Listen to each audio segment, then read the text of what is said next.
Fala galerinha do canal, aqui é o professor Rogério Silva do canal História para Todos. Seguimos aqui no nosso projeto para o concurso nacional unificado ano de 2025. Temos aqui, gente, uns 5 vídeos já, 5 conteúdos sobre realidade brasileira para você fechar essa prova, para você acertar todas as questões. Quem acompanha a gente desde o ano passado em realidade brasileira sabe que nós temos a sorte e a competência para isso. É só pegar as aulas passadas e a prova. Fiquei até com medo de a Polícia Federal vir bater em casa. Na aula de hoje, vamos falar de desenvolvimento nacional em infraestrutura. Esse conteúdo, gente, diferentemente do conteúdo da aula passada, eu acho um pouquinho mais difícil. Não é aquele difícil, impossível de se aprender, mas ele se torna difícil um pouquinho porque ele é muito denso, porque ele é muito cheio de conteúdos. Então você tem que ter um conhecimento geral bem amplo para você dominar o que é o desenvolvimento nacional e o que é infraestrutura dentro do contexto brasileiro, ok? Esse conteúdo ele já está diretamente relacionado com a nossa próxima aula, que nós iremos falar sobre disparidades regionais. Então, o Brasil, como é que ele se desenvolveu? Qual é a infraestrutura que o Brasil tem hoje? Não só, gente, na área de transporte, telecomunicações, mas e aí, quais são as infraestruturas das escolas? Quais são as infraestruturas dos portos? Como é que é o nosso sistema de esgoto? Como é que é essa distribuição de água? Então, tudo isso está diretamente relacionado aqui. Desenvolvimento nacional e infraestrutura são conceitos interligados que se referem ao crescimento econômico. Crescimento econômico vem muito em prova, mas você não deve esquecer do desenvolvimento e do crescimento social. Não adianta eu ganhar 15 mil por mês, 20 mil por mês, morar em um condomínio fechado, sendo que ali do outro lado do muro tem uma família que não tem o que comer. Então daí surge o quê? As desigualdades sociais, ok? Nós já vimos isso aqui, eu creio que na primeira aula, né? Então nós temos, gente, lá na primeira aula, se não me falha a memória, desigualdades sociais, nós temos desenvolvimento sustentável na segunda aula, nós temos matriz energética, nós temos desenvolvimento urbano, eu estou esquecendo de um aqui. Essa é a sexta aula para a prova de vocês, ok? Na ampliação e melhoria das estruturas físicas e organizacionais. Então, como está organizado a saúde no Brasil? Como está organizado o projeto Minha Casa Minha Vida? Como está organizado o PAC, né, o Programa de Aceleração de Crescimento do Governo Federal? Então, gente, muitas dessas informações que eu vou colocar aqui para vocês, eu tirei de fontes oficiais, porque é assim que vem na tua prova, tá? Então, esse conteúdo desenvolvimento nacional e infraestrutura, ele é muito abrangente. Inclui transporte, energia, telecomunicação, saneamento, etc.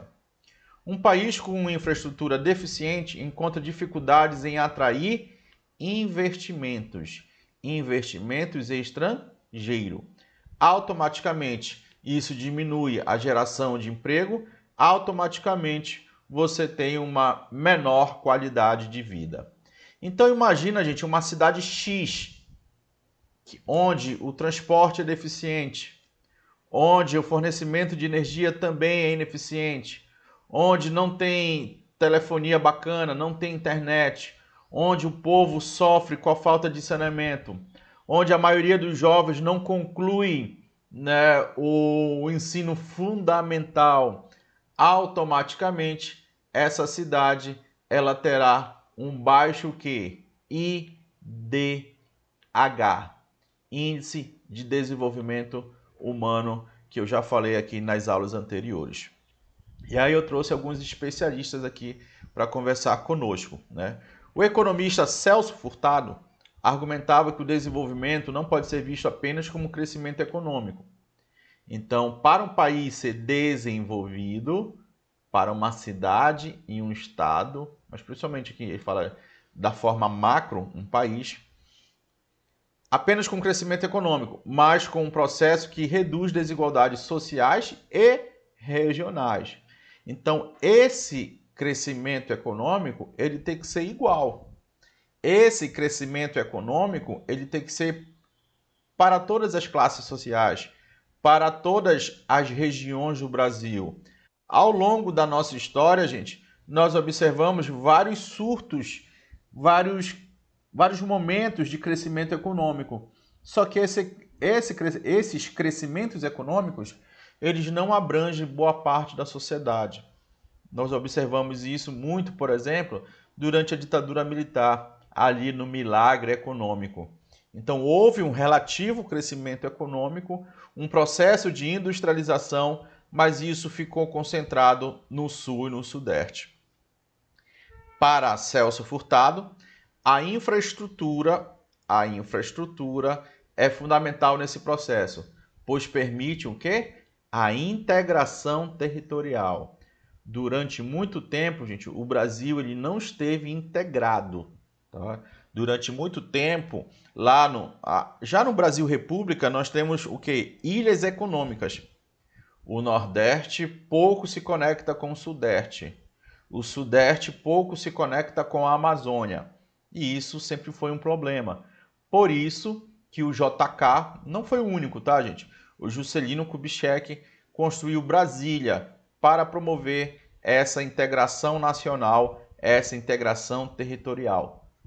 E o acesso das populações mais vulneráveis aos bens e serviços essenciais. Então, para haver crescimento econômico, as pessoas têm que ter acesso a uma televisão, a uma geladeira com baixo custo, à energia elétrica, ao serviço de saúde, ao sistema de correios. Esses dias eu estava vendo uma história de uma senhorinha, né? Uma senhorinha muito humilde que recebe uma aposentadoria, mora na Ilha do Marajó e botaram ela para receber o dinheiro num banco na capital, em Belém.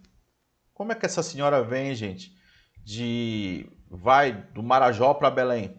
Ela já vai gastar o dinheiro da aposentadoria nesse deslocamento. Então houve ali um erro do funcionário ao fazer a aposentadoria, né? Então isso são situações ruins, são um povo que passa por muito sofrimento até para receber o seu dinheirinho no final do mês, né? Carlos Lessa, engenheiro e economista, também defendia que o Brasil só alcançaria o desenvolvimento nacional efetivo, tá?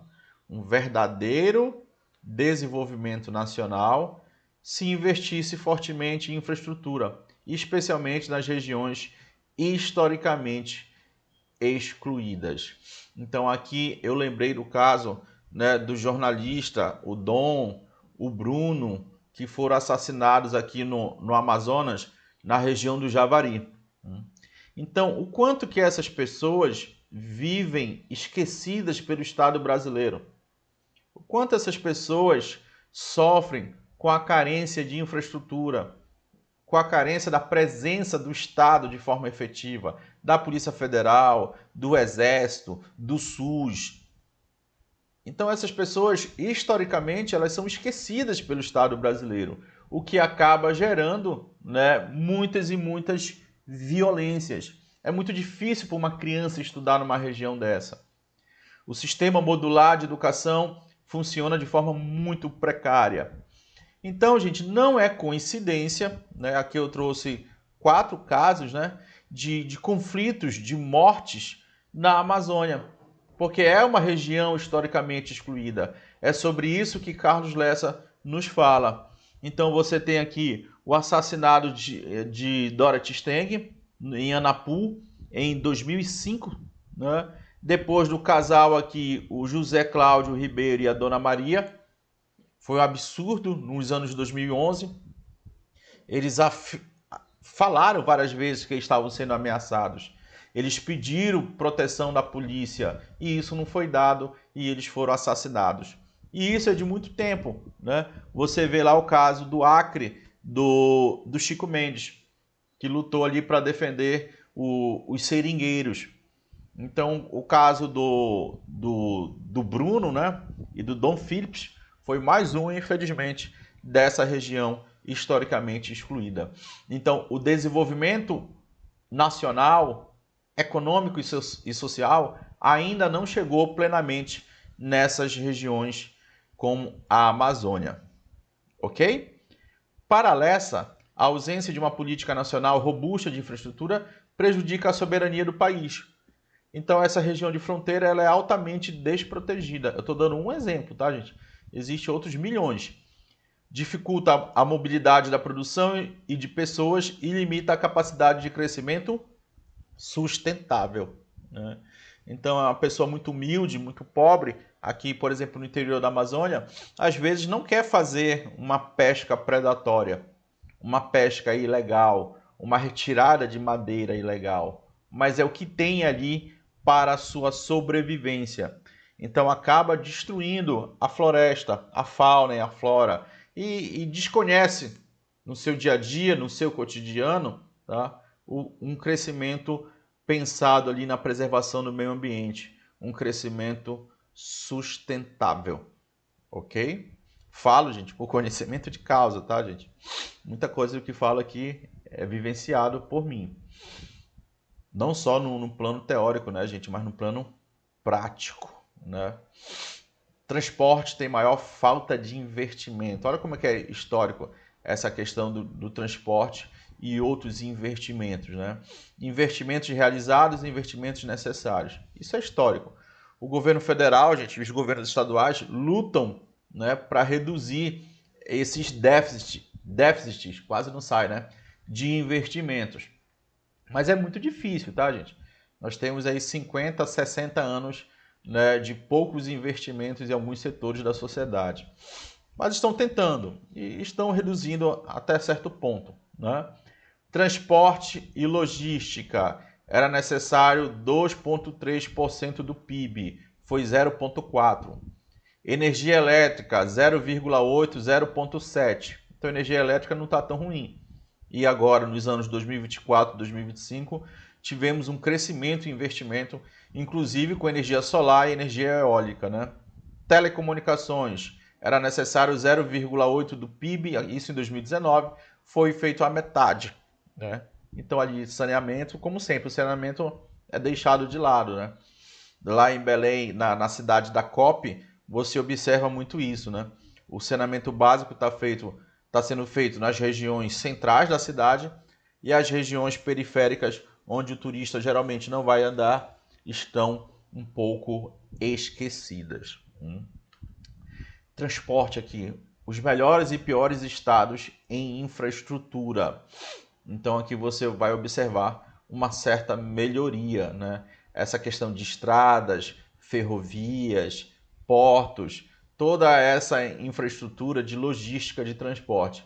Então os melhores índices, São Paulo, DF, Paraná, Rio de Janeiro, Rio Grande do Sul e Santa Catarina. Os piores, aí acabo chegando na Amazônia, né? Pará, Amazonas, Roraima, Amapá, Tocantins. Aqui você tem o Nordeste, o Piauí, Maranhão, cara. Eu já andei no Maranhão, numa estrada no Maranhão, meu Deus do céu. Quando eu cheguei numa cidade, eu tive que mandar fazer um alinhamento no meu carro, não um alinhamento normal, tá? Um alinhamento de eixo, né? Antes de ir para a praia. Foi um negócio bem interessante, porque a estrada estava muito ruim. E olha que meu carro é um carro grande, tá? Não é um carro pequeno, não é um carro baixo. Então a qualidade da estrada, isso foi em 2023, se não me falha a memória, 2022. Mas está melhorando, tá, gente? Não podemos negar que está melhorando. Aqui nós temos dados de 2014 já. Então você vê a mudança aqui, olha. Mas existe uma concentração no Amazonas, Pará e Acre, né? Amazonas, Pará, Acre, Amapá, tá? Então tá aqui, olha. Aqui quem lidera? Piauí. Piauí e Amazonas. Aqui continua Amazonas, mas entra o Amapá. Agora, gente, tem o outro lado também da moeda, tá? Quando nós falamos assim em estradas ruins, a carência de portos e tudo mais, o outro lado da moeda, gente, que quanto pior essa infraestrutura de transporte, mais a floresta é protegida, tá, gente? Mais nós temos a preservação ambiental, ok? Então, quanto mais estradas, mais destruição. E isso é provado historicamente com a marcha para o oeste que nós tivemos aqui e com as fronteiras agrícolas no Brasil, né? Então, desde lá dos anos, bora colocar aí, década de 90, né? A fronteira agrícola estava aqui. E ela foi crescendo, foi crescendo, foi crescendo. Mais estradas, estradas, estradas. E aí vem o arco do desmatamento. Ok? Vocês sabem disso. Mais de 60% do transporte de carga no Brasil é realizado via malha rodoviária. Isso é um problema, né, gente? Nós dependemos muito, muito, muito do sistema rodoviário, desde o governo JK, que atraiu grandes empresas de construção de caminhões, de motores e de automóveis de forma geral. Algo normal, gente, ali na década de 60. Um negócio que continuou, tá, gente? A grande questão é que continuou. Todos os presidentes que vieram, todos os governadores praticamente continuaram tarados, viciados em rodovia, rodovia, rodovia, rodovia, rodovia. E tem lugar no Brasil, gente, que não é muito recomendável a rodovia. É recomendável, gente, outros tipos de transporte, tá bom? E aí existem problemas gravíssimos aí nessa parada toda. Isso é um obstáculo para o compromisso do país em zerar a emissão de gases do efeito estufa, uma vez que os caminhões movidos a diesel, né, gente, aumentam, amplificam a emissão de gases do efeito estufa, CO2, etc. Para a mudança em médio prazo, então, a solução, o país precisa diversificar sua composição de transporte, ampliando a malha ferroviária e hidroviária. Isso está sendo feito, tá, gente? A passos muito lentos, mas está sendo feito. Eu acompanho, por exemplo, a construção da Ferrovia Norte-Sul. Cara, demorou muito, mas saiu. E agora eles querem construir outra grande ferrovia no norte do Brasil, que é a Ferrogrão.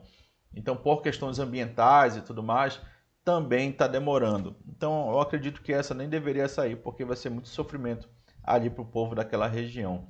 Mas, enfim, o governo e a indústria vem na eletrificação da frota rodoviária uma solução viável, né? Mas está muito longe, né, gente? Aqui no Brasil, de você ver caminhões, ônibus movido a eletricidade, né? Então é muito complicado, é muito difícil, né? As nossas rodovias não têm tantos carregadores assim, mas está melhorando, gente, como eu falei para vocês, né? Dá para você fazer uma viagem por praticamente todo o Nordeste, por exemplo, com seu carro elétrico hoje em dia, né? Há 10 anos atrás, isso era impensável, né? Agora, levar isso para caminhões e ônibus, é um pouco mais difícil, né?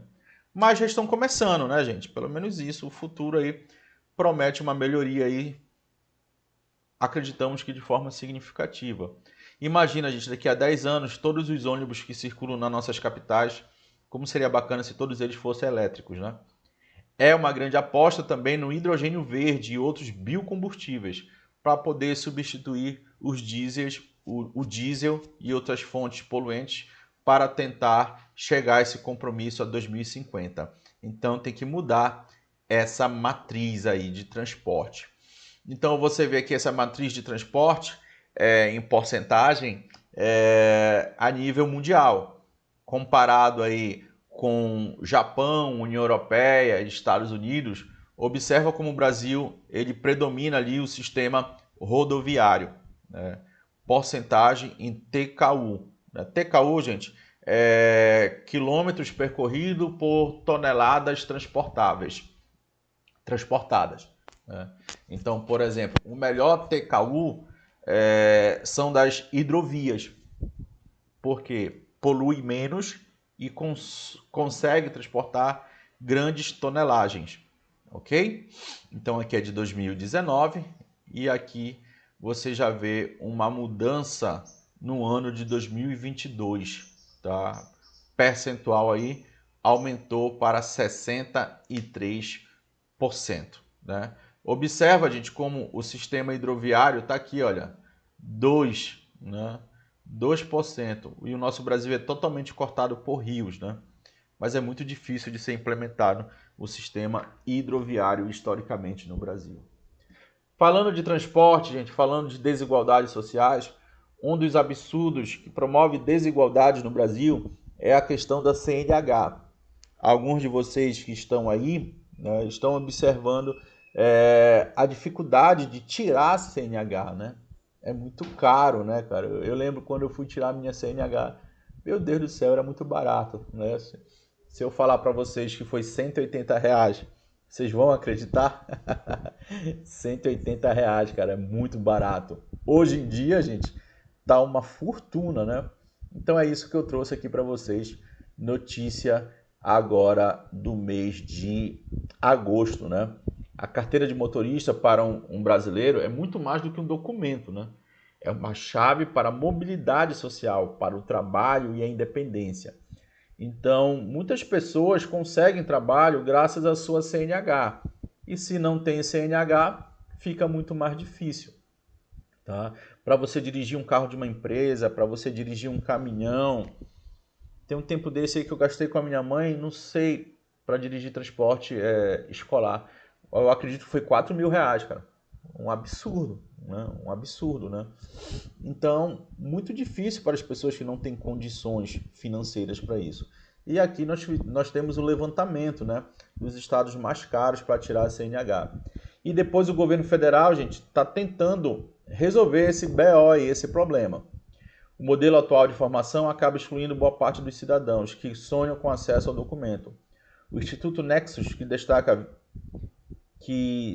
que quase 20 milhões de brasileiros dirigem sem habilitação e 32% ainda não se habilitaram devido ao alto custo. Então, muita gente sem habilitação, o que é um risco, né, para o trânsito.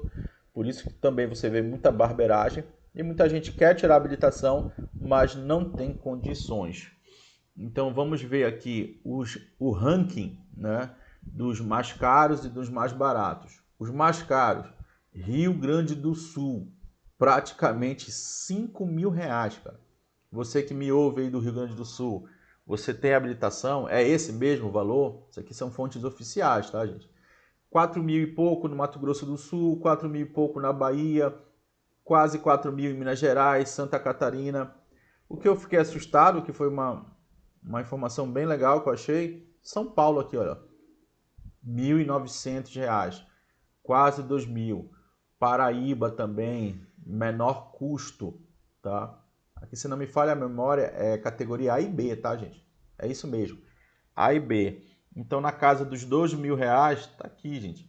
Imagina para um pai de família, gente, assalariado, que tem 1 ou 2 filhos, tem que sustentar uma casa e tirar R$ 2.000 do bolso para poder tirar a habilitação e conseguir um emprego melhor. Para ser entregador do iFood, para ser entregador do Mercado Livre, né?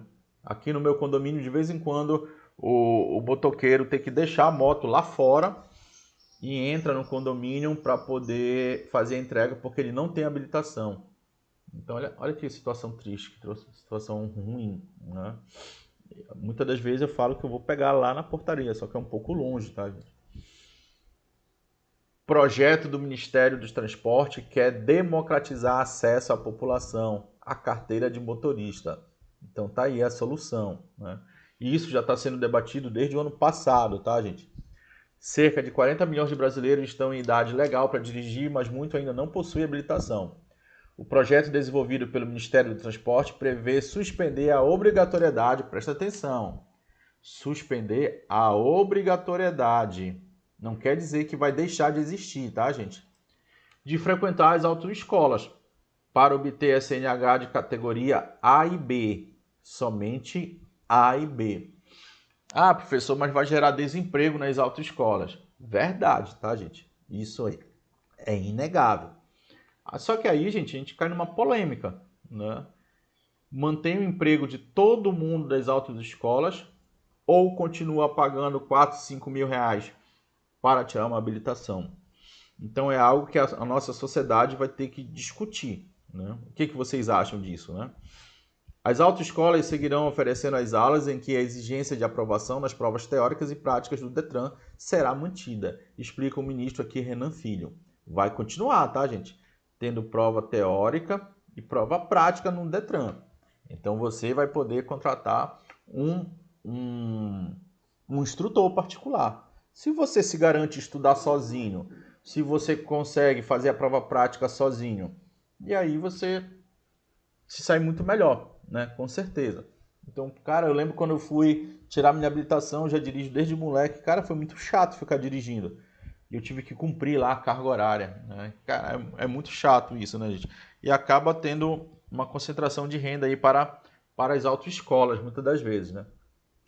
O novo modelo pode reduzir o custo do documento em até 80%, só que tudo isso ainda está sobre análise.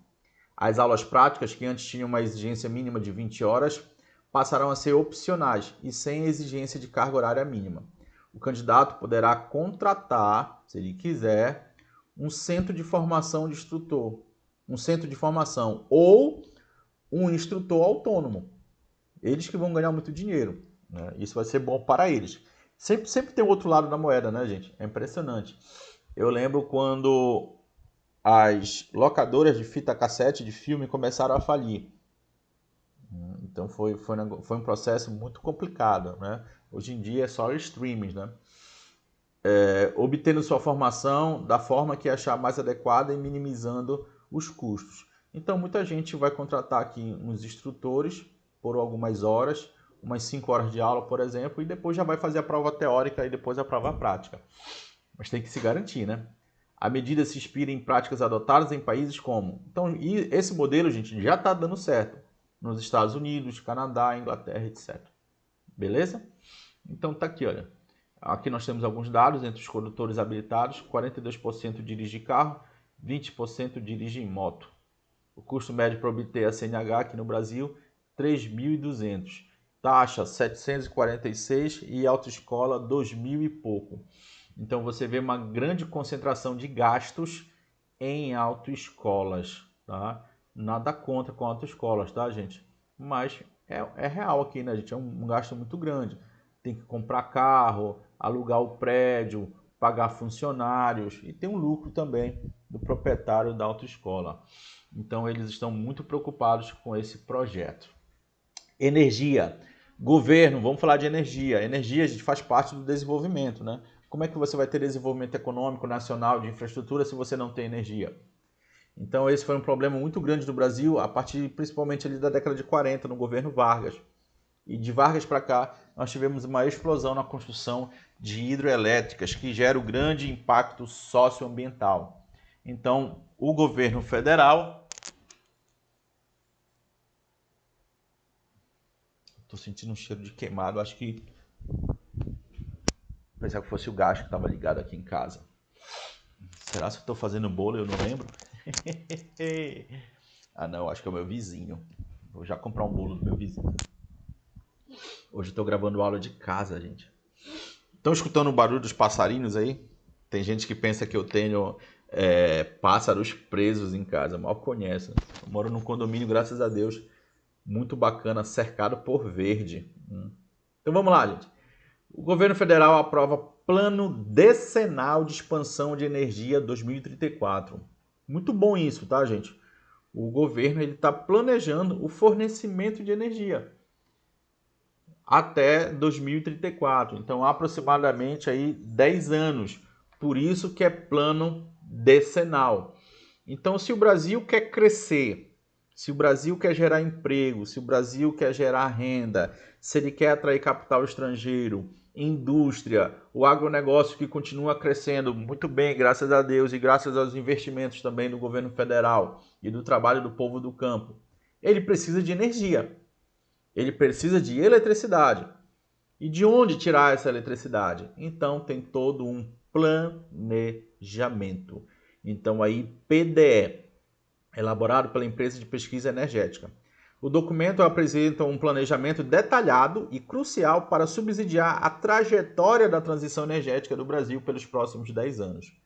Então, o Brasil não está se comprometendo com essa questão ambiental de largar de mão um pouco mais o petróleo, né, e também as hidrelétricas. Então, aqui está tendo um planejamento para essa transição, para o Brasil no futuro ter ali quase que predominantemente a produção de energia limpa, né? A proposta é colaborar para o fim da pobreza energética, visando a melhoria da qualidade de vida da população de baixa renda. Então, todo mundo tem que ter energia na sua casa com baixo custo. Esse é um dos objetivos. Em relação à matriz elétrica, o plano indica para o Brasil a manutenção do elevado patamar de participação de energia renovável, acima de 85%, e aumento na geração de energia solar e eólica e da geração distribuída. Então, o Brasil já é um exemplo para o mundo, pelo menos isso, né, professor? Isso nós temos de bom. Energia solar e eólica, só sucesso no Brasil. Eu já falei isso aqui numa aula anterior, sobre matriz energética, né, gente? Veja aí, eu acho que é a aula 2 ou 3. O documento está alinhado com a Política Nacional de Transição Energética, aprovada pelo Conselho Nacional de Política Energética em agosto de 2024. Então, o Brasil ele está focado nessa transição energética. Uma grande contradição, né, gente, que eles querem explorar o petróleo na margem equatorial e que a galera do meio ambiente é altamente contra ali na foz do rio Amazonas. Amapá, Pará, Maranhão, tem uma grande concentração de petróleo ali. O PDE estima investimentos de aproximadamente 3,1 trilhões para sustentar o crescimento da oferta. Então, o Brasil precisa ofertar mais energia, precisa vender mais energia, principalmente energia elétrica, para continuar mantendo o crescimento econômico. O plano prevê um aumento de cerca de 25% na oferta interna de energia. Inclusive, gente, para exportar, tá? O Brasil já exporta energia para outros países já há um certo tempo, né? Aqui nós temos o plano, né? Dividido em 12 capítulos, né? Economia e população, demanda de energia, geração centralizada de energia elétrica, transmissão de energia. Não basta ter só produção, né? Tem que ter os linhões. Produção de petróleo e gás natural, olha isso aqui. Isso aqui é uma pauta muito cara para o governo atual, né? Para o governo federal. Por quê? Porque petróleo não é uma energia limpa, né? Abastecimento de derivados, gás natural, olha aqui, muito bacana. Vamos ampliar o nosso fornecimento de biocombustíveis. Vamos colocar mais biocombustível nos caminhões. O que nós iremos fazer? Análise socioambiental e tudo mais. Então é bem inteligente, tá, gente? Isso que está sendo feito aqui, olha. Expansão da matriz elétrica brasileira, julho de 2025.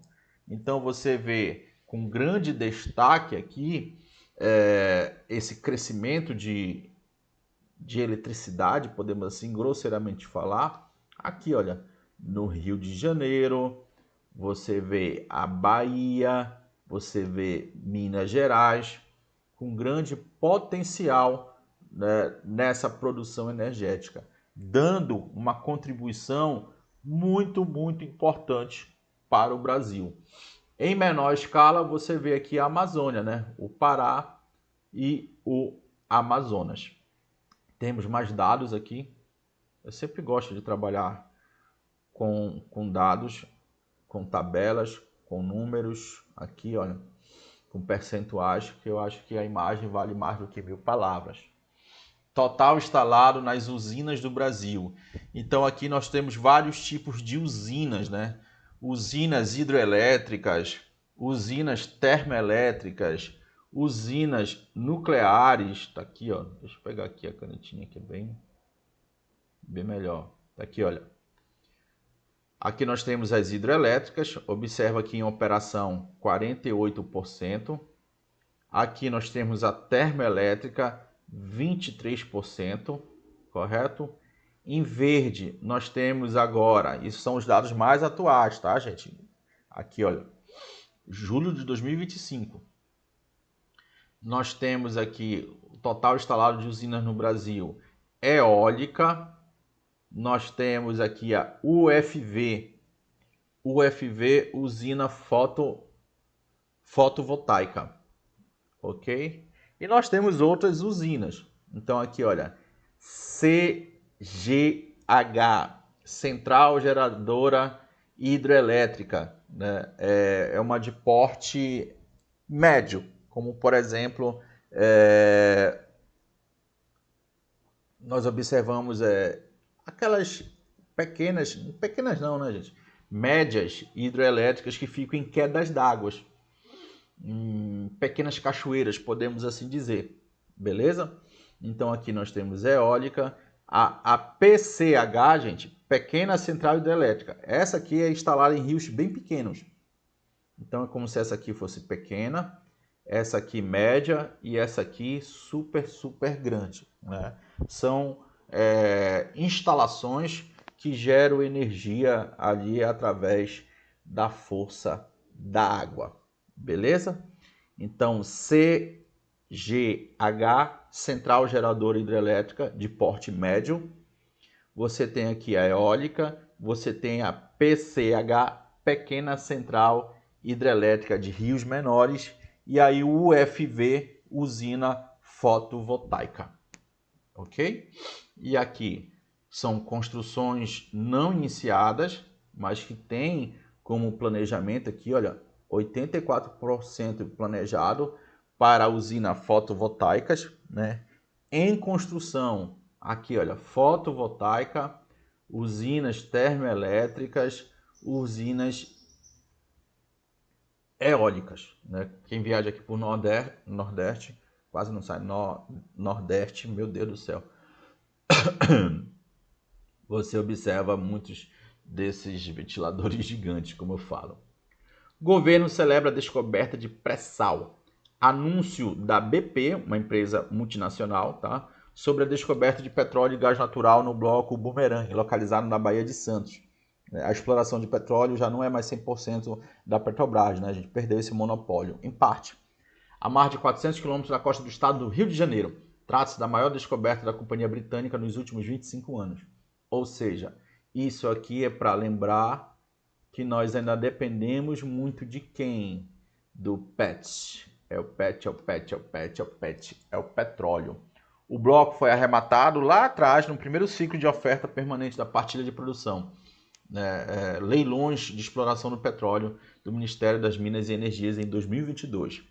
Os hidrocarbonetos foram encontrados em um reservatório de pré-sal, a uma profundidade de 2.372 metros. A área do bloco se estende por mais de 300 km². Ou seja, o pré-sal, que é de anos atrás, ainda continua gerando lucro, ainda continua gerando aí expansão, tanto para a Petrobras como para outras empresas, né? Eu lembro como se fosse hoje na sala dos professores, alguns professores falando com a gente, né, que o pré-sal não ia trazer lucro para o Brasil, né? Eu disse, tá bom, né? Traz até hoje, estamos em 2025 e ainda está trazendo. Telecomunicações, 20 milhões de brasileiros sem internet. Quase metade, gente, é porque não quer usar mesmo a internet, tá? Esse contingente representa 10% aproximado das pessoas com 10 anos ou mais de idade em 2024. Então, gente, é interessante. Eu viajei bastante já, tá, gente? Com 43 anos de vida. Nos últimos 13 anos eu viajei muito, né?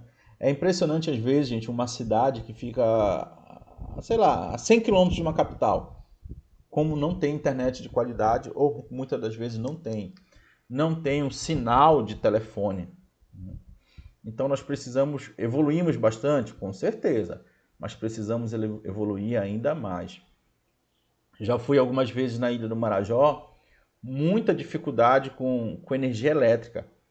Foi necessário, né, o governo federal gastar uma grana enviando ali cabos subaquáticos de energia. A empresa lá no estado do Pará instalou energia elétrica. E a partir daí, né, o desenvolvimento de instalações de internet. Então, é um grande desafio. Se você for comparar né, 20 milhões de pessoas sem internet, se você for comparar esse número com países de primeiro mundo, vamos nos comparar, gente, com os grandes, tá? Então, é um déficit que precisa ser resolvido. E está sendo, tá, gente? Gradativamente está sendo. O FURT, o que é o FURT? Né? O FURT é o Fundo de Universalização dos Serviços de Telecomunicação. É grana. É gerido pelo Conselho Gestor, vinculado ao Ministério da Comunicação, e tem como missão promover a inclusão digital em todo o país. Olha o que nós estávamos falando no início da aula sobre o Celso Furtado, sobre a questão que o desenvolvimento ele não é igualitário. Então, gente, o Brasil ele tem que passar pela inclusão digital. Nós observamos muito esse déficit, gente, lá na época da pandemia, onde muitos senhores e senhoras, até jovens, não tinham acesso à internet. Eu fiquei dando aula de forma virtual, né, online, e muitos alunos não tinham internet para acessar o YouTube, por exemplo. Eles não tinham pacote de internet. Alguns alunos muito humildes tinham essa dificuldade, né? O apoio aos pequenos provedores, aliado ao financiamento de infraestruturas em regiões remotas. Então, já foram instalados, gente, cabos subaquáticos nos últimos anos, por exemplo, pela Amazônia.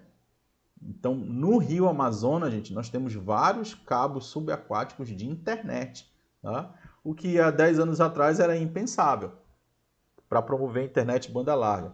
E tem Starlink agora, né? Tem várias internets aí via satélite que não precisa de todo esse cabeamento. Representa um passo concreto para que o Brasil se torne uma nação plenamente conectada. Aqui, ó, equipamentos utilizados para acesso em 2021. Tablet, microcomputador e televisão. E olha aqui, celular, isso em 2021. Né? Ambiente rural, 99%. Urbano, 99,5%. Né, gente? Cuidado com os jovens de vocês, tá, gente? Cuidado, tem gente que é viciada em celular, não estuda, não se concentra, não dorme bem. Nós temos a geração cabeça baixa. Ainda bem que agora existe uma lei proibindo o celular em sala de aula. Bem que a gente vê que essa lei não está funcionando plenamente, mas ela reduziu bastante.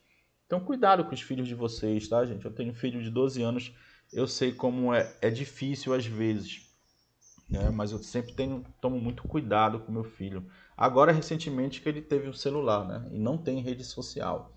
Então, gente, o povo usa muito a internet aí no celular, mas será que é para estudar? Será? Ou é para assistir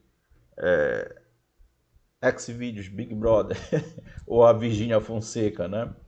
Nada contra quem assiste, tá, gente? Agora assistir todo dia, toda hora, a vida toda é problemático, né? Até estudar muito a gente fica meio doido, olha só o meu exemplo. Ali, gente, os domicílios urbanos e rurais, né? O uso dessa internet. 88% ali domicílios urbanos, 92% rurais. Então você observa essas taxas aí. Domicílios rurais, 57 e 74. É o número que você vê aí que está crescendo cada vez mais. Ali em 2019 nós tínhamos 57, em 2021 nós temos 74. Então cresceu, né?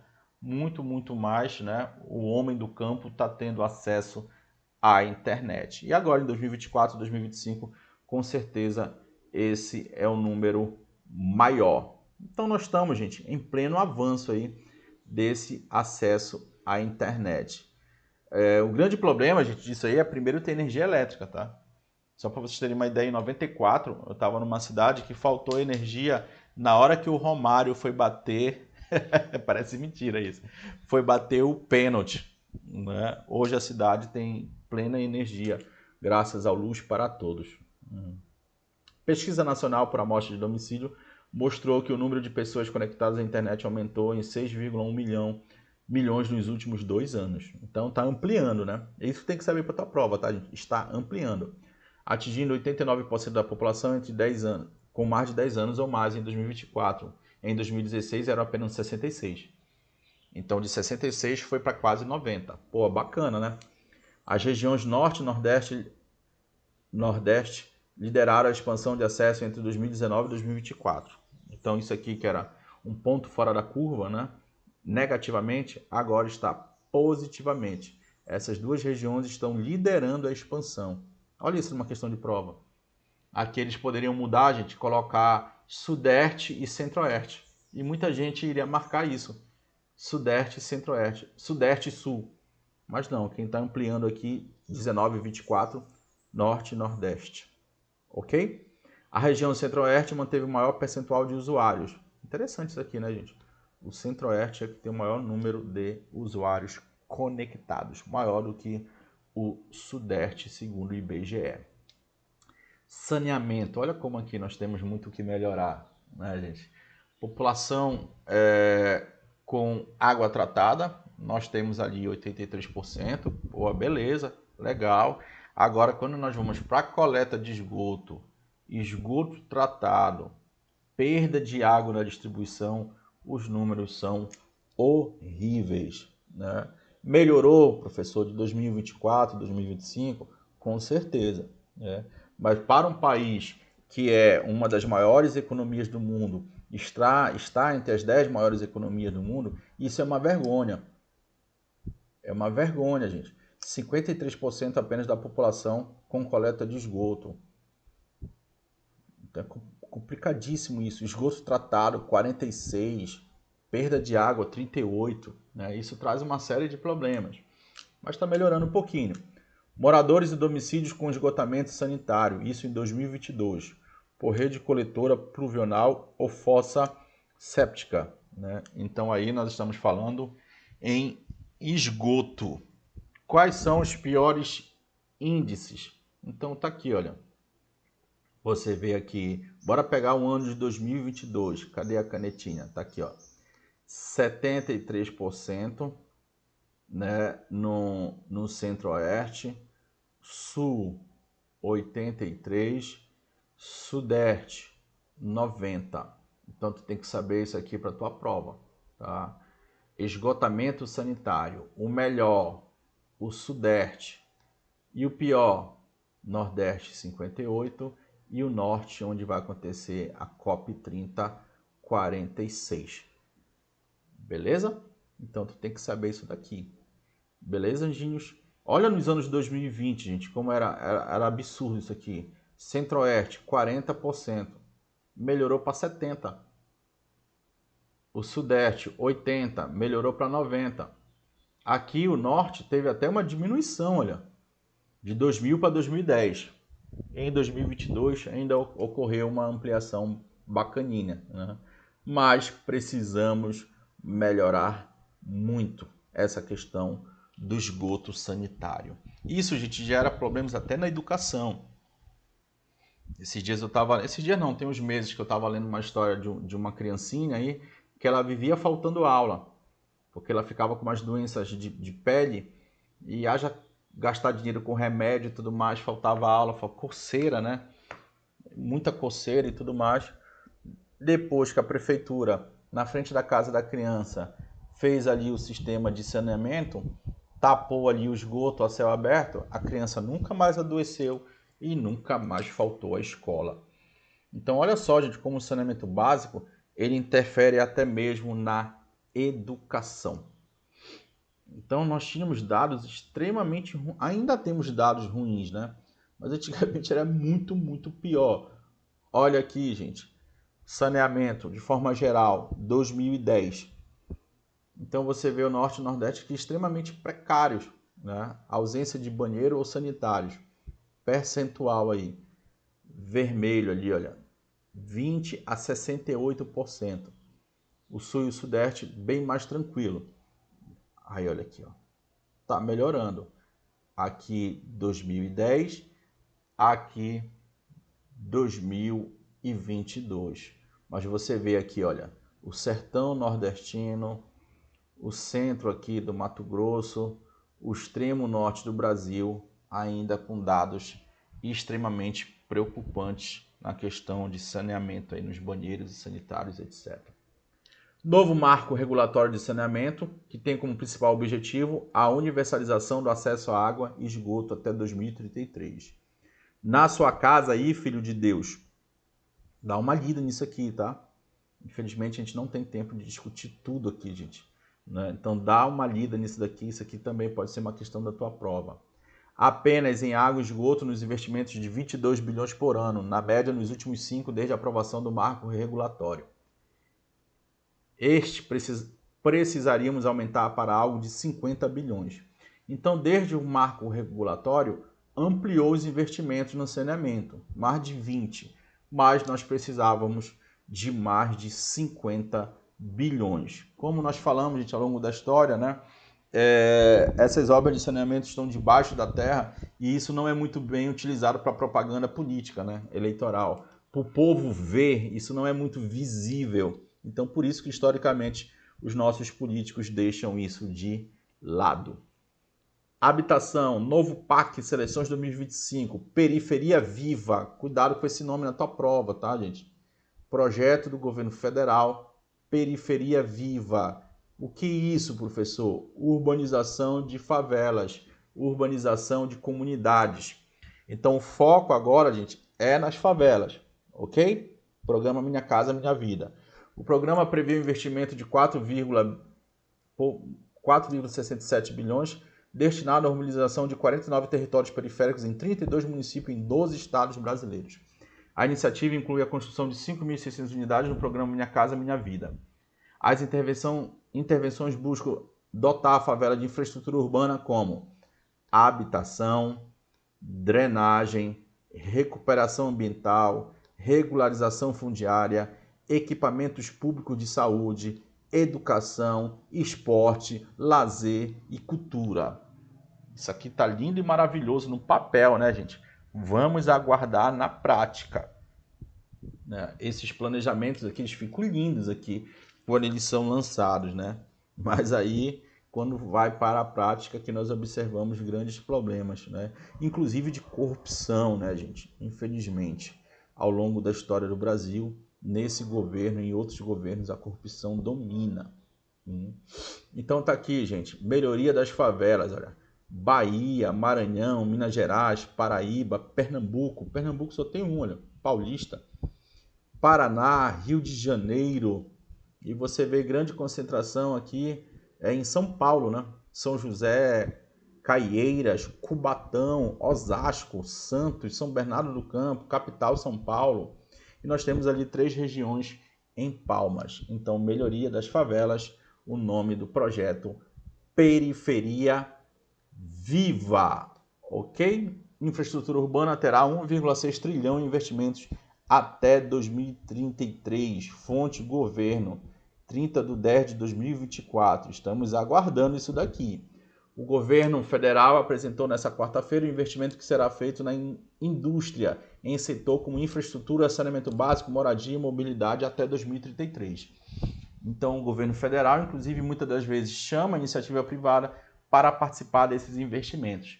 Os recursos somam 1,6 trilhão, sendo 1,06 trilhão do setor privado e o restante em linha de crédito e subvenções do poder público. Então, o governo ali está abrindo mão do seu papel para a iniciativa privada. Isso vai acontecer principalmente, gente, através de privatizações. Você já observa isso, por exemplo, esse ano em estradas, em rodovias federais, tá, gente? Valores destinados às obras de programa de aceleração do crescimento e do Minha Casa Minha Vida. Esse é o foco. Programa Nova Indústria Brasil, NIB. Depois do tarifaço do Trump, com certeza esse programa ele foi redesenhado, né? Comissões relacionadas à ampliação, autonomia, transição ecológica e modernização do parque industrial. Esse é o foco. Quem está dirigindo esse projeto todo é o Geraldo Alckmin, tá? O programa focará em setores como agroindústria, saúde, bioeconomia e defesa. Olha que bacana. E visa impulsionar o quê? O desenvolvimento nacional. Então, cuidado com isso em prova. Olha o foco aqui do programa. Como é o nome do programa, professor? Tá aqui, olha. NIB. Programa Nova Indústria Brasil. Isso vem em prova, tá, gente? Quem viu a prova anterior do Realidade Brasileira, inclusive foi uma questão que eu errei fazendo aqui em casa, porque eu não sabia o nome do programa. Então esses nomes de programas, eles aparecem em prova. Essa é a dica que eu deixo para vocês. Quando vocês estiverem estudando em casa, aparecer o programa X, programa Y, né, você dá um destaque para isso. Então, o objetivo do programa, vamos aqui, agroindústria, saúde, bioeconomia e defesa, tá? Esse é o foco. E aqui nós temos, gente, os investimentos. Vou dar uma pausa aí, dar uma lida, tá? Esse texto aqui, gente, está na apostila que eu vendo, tá? Quem quiser comprar a apostila, é só chamar no WhatsApp ou no Instagram, tá? E o Instagram do professor, prof._Rogério Silva. Ao longo da semana, gente, eu dou várias e várias dicas, né, para o concurso de vocês, tá? Então tá aqui, ó. Durante o evento, o Alckmin apresentou um balanço dos investimentos privados já anunciados no âmbito do NIB, num total de 1,694 trilhão. Então, você observa aqui, o maior número é infraestrutura urbana, 1,06 trilhão. Setor automotivo, 130, setor de alimentos, 120, setor de saúde, 39. Na saúde, bem menos, né?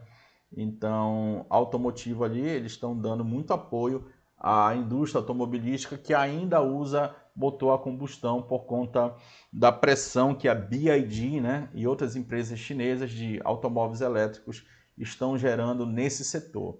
E aí eles estão pedindo socorro para o governo federal. É bem interessante você ver multinacionais e mega empresários pedindo socorro para o governo federal, né? Isso porque eles são defensores do Estado liberal, né? É bem contraditório.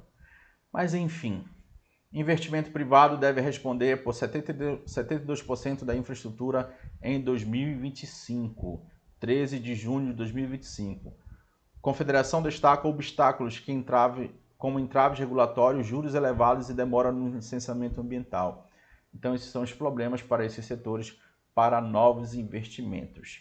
CNI estima 277 bi em aporte no setor, alta de 4%. A cifra apresenta 2,21% do PIB, em alta de 4,2%. Muito bacana, né? Então, altos investimentos privados aí em energia elétrica e saneamento, entre outros setores. O setor de energia elétrica lidera a projeção de investimentos privados em 2025, com estimativa de 98 bilhões. Saneamento. Nessa área, o montante previsto é de 31 bilhões em recursos privados, é influenciado pelo novo marco legal do setor, como nós já vimos aqui. Transporte. Nesse setor, a previsão é de 42 bilhões em aportes privados. Ferrovias, rodovias, portos e hidrovias. Então, como você pode observar, as rodovias ainda são, né, foco de muitos investimentos, de novas obras e de muitas construções. Aqui eu trouxe um esqueminha para vocês, gente, para vocês observarem a diferença lá daquele TKU que eu falei para vocês, né, de toneladas transportadas relacionadas à emissão de CO2. Então, você vê aqui, olha, um comboio, que seria o ideal, é equivalente a 100 vagões e é equivalente a 870 carretas. Então, gente, o que vocês querem para o futuro do Brasil? Nada contra os caminhoneiros, tá? Pelo amor de Deus. 870 carretas circulando ou um comboio na hidrovia. Então é muito mais viável, gente, hidrovia. Mas é um problema do caramba para implementar. Como, por exemplo, nós temos a questão do Pedral do Lourenço, no estado do Pará.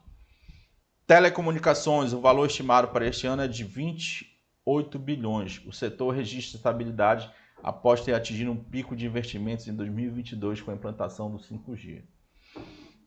Eu acho que a China já está no 6G, 7G, né? Nós ainda estamos no 5G.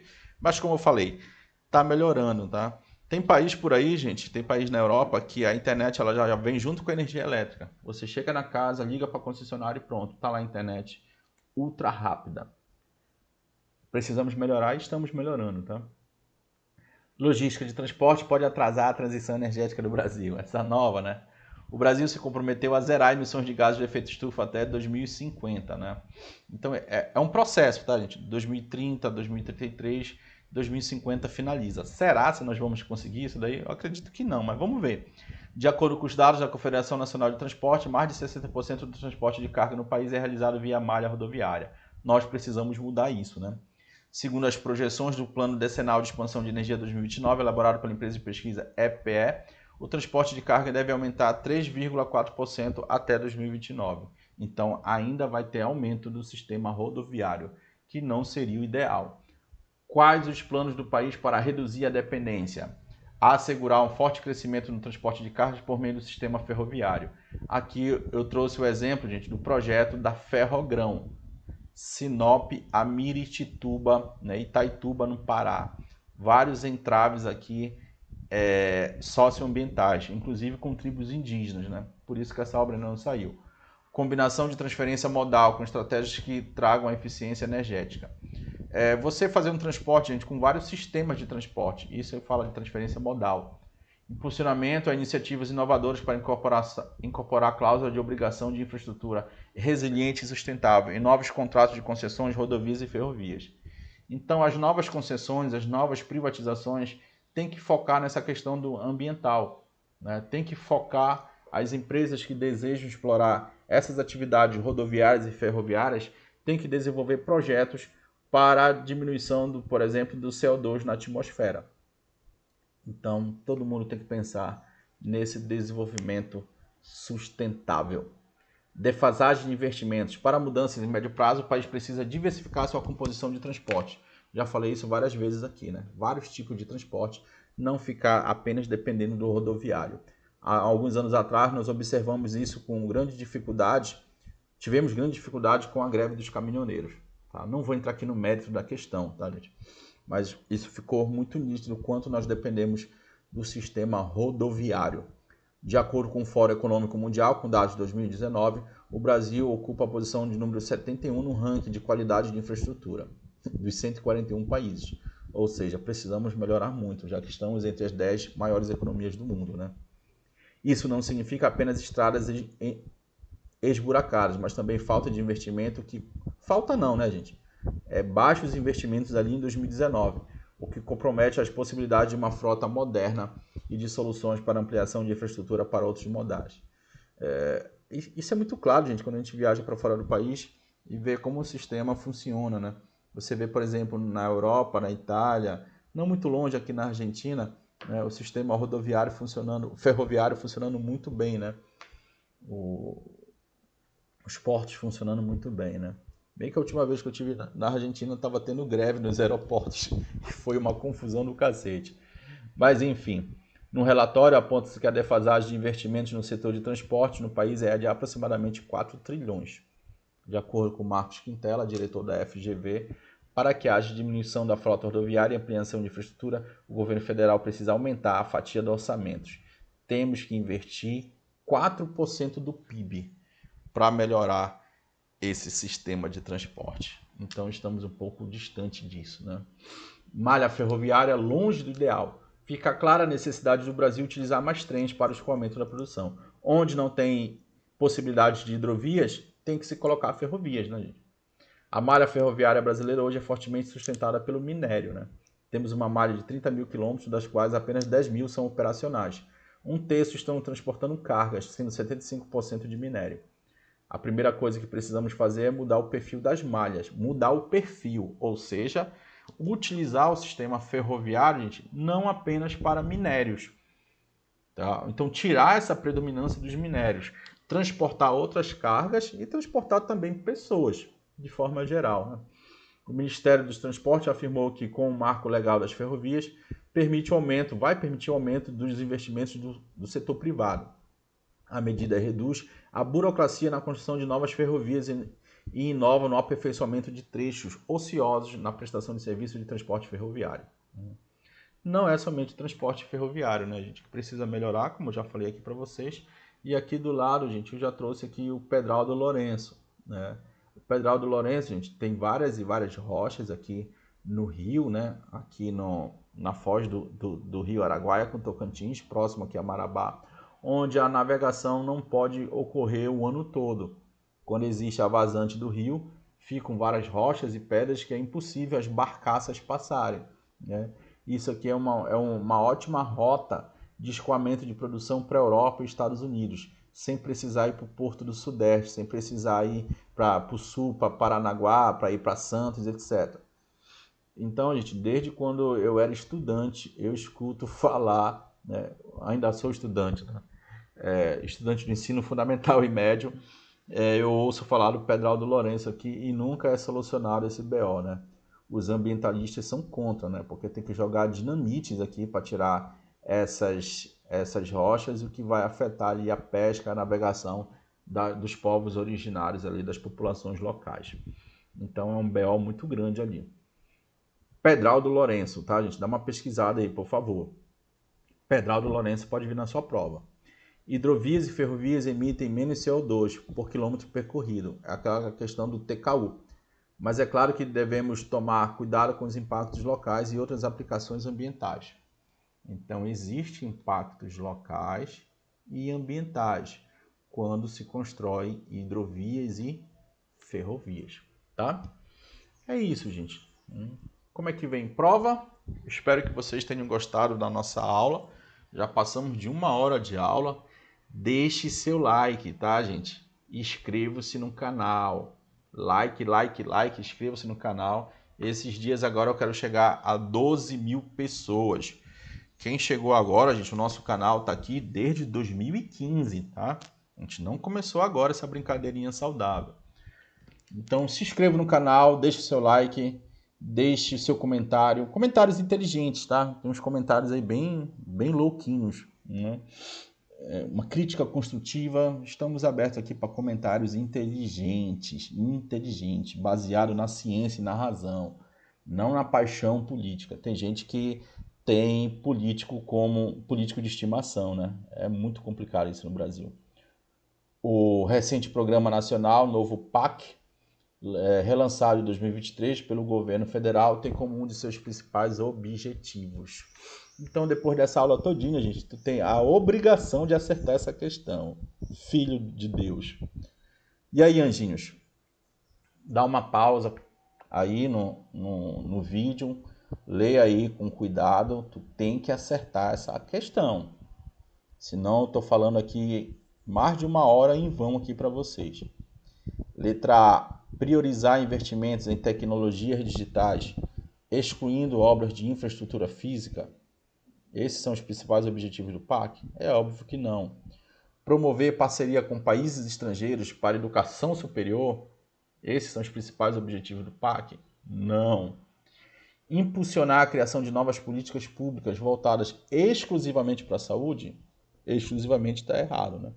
Uma questão bem fácil, né? D. Fomentar e incentivar o desenvolvimento regional através de obras de infraestrutura, habitação e sustentabilidade. É isso, né, gente? Alternativa correta aqui, letra D de dominó, tá? Incentivar, gente, o aperfeiçoamento da infraestrutura de forma geral, né? Portos, aeroportos, ferrovias e tudo mais.